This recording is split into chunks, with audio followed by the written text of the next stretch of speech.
থেকে বেরিয়ে এসেছিল ফুলবাড়িয়ার মানুষ, তাই আমার কলম থেকে বেরিয়ে এসেছিল ফুলবাড়িয়ার ফুলবানো। আজকে নারীরা ইফটিজিং এর শিকার হয়। ওই সময় যারা ফুলবাড়িয়ার ফুলবানো দেখেছেন, এই কলেজ মাঠে মুক্তিযোদ্ধার স্ত্রী ফুলবানো জীবিকার অন্বেষণে সে উপার্জনের পথ বেছে নেয়। তার স্বামী একজন মুক্তিযোদ্ধা, পঙ্গু মুক্তিযোদ্ধা, কিন্তু পঙ্গু ছিল না। আজকে যারা গুম করে ফেলে, জিম্মি করে ফেলে, সেটা কিন্তু 1988 সালের 90 সালের ঘটনা। ফুলবাড়িয়াতে জিম্মির একটা রাজত্ব চলত, তাকে জিম্মি করে পাটা ভেঙে দিয়েছে।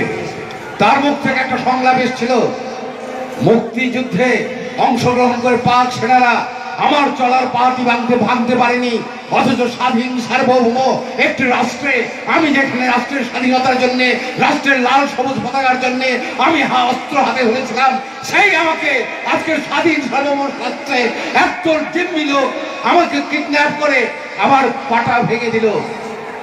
আমার পা, দ্বিতীয় পা আমার স্ত্রী আমাকে টেনে নিয়ে এসছে তার জীবিকার অন্বেষণে। সেই ফুলবাড়িয়াতে এখন ইফটিজিং হয়, আর স্বজন সমাবেশে সে নিয়ে আলোচনার আহ্বান জানায়, সামাজিক আন্দোলনের আহ্বান জানায়। অত্যন্ত দুঃখজনক। এই ফুলবাড়িয়ার আরেকটা নাটক ছিল ফুলবাড়িয়ার মানুষ। এখানে একটা ক্যারেক্টার ছিল আমাদের দুলাল ভাই, স্টুডিওর দুলাল ভাই করেছিলেন। আপনারা তখন যদি দেখে থাকেন মনে থাকবে, সে একজন মুক্তিযোদ্ধা, অলওয়েজ ফ্রাস্ট্রেটেড, হতাশাগ্রস্ত হয়ে 24 ঘন্টায় মদ খায়। তার মুখ থেকে একটা সংলাপ এসেছিল, বঙ্গবন্ধুর ডাকে অস্ত্র ধরেছিলাম, 75-এ বঙ্গবন্ধুকে হত্যা করা হয়েছে।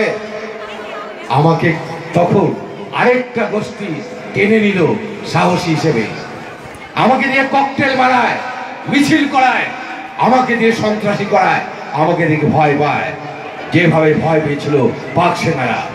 আবার তারা আমাকে ব্যবহার করেছে পরবর্তী সরকারগুলো, আর আমাকে দিয়েছে শুধু মদ।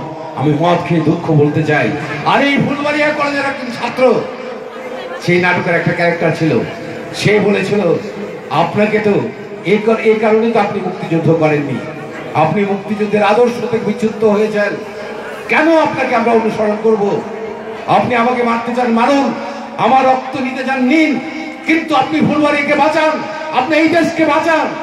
তখন সেই দুলাল আবার কিন্তু জেগেছিল, ডাক দিয়েছিল, ফুলবাড়িয়ার মানুষ জাগো, ফুলবাড়িয়ার মানুষ জাগো।